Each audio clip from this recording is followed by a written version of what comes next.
Mambo. Poa. Mbona kuita nani? Naitwa Violet. Violet.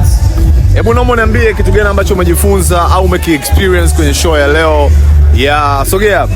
Oya, hii the drip ionekane kwenye show ya leo ya Castle Light Unlocked. Davido ana fan base kubwa sana Tanzania. Okay. Yeah.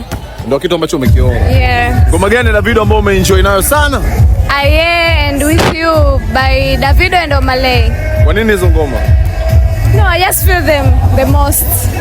Yeah. Okay, umependeza by the way. Thank you. Haya, hebu nataka nikuchukua maelezo kidogo. Yes. Juu ya drip zako za leo zimeendaje? Nywele yako umetengenezea wapi? Wisa Stars yupo Sinzamori, ni dada yangu.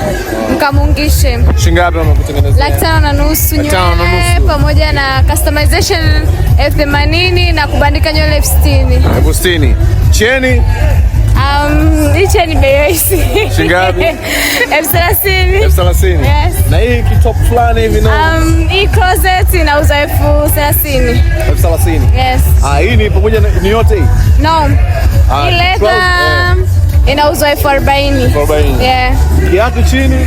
Kiatu ni 2,500. 2,500. Yeah. Tunakuja kwenye bracelets kwenye mikono. Hii Rosalie inauza 15,000. Hii ni bracelet inauza 25,000. Alafu na mkoba? Mkoba nimenunua 45,000. Kitu gani ambacho unakuwa unazingatia sana kwenye masuala ya kupendeza? Kiatu, nywele. Yeah, kiatu na nywele. Yeah. Ushawahi kutumia kiasi gani cha pesa cha gharama kubwa sana kwenye masuala ya viatu pamoja na nywele?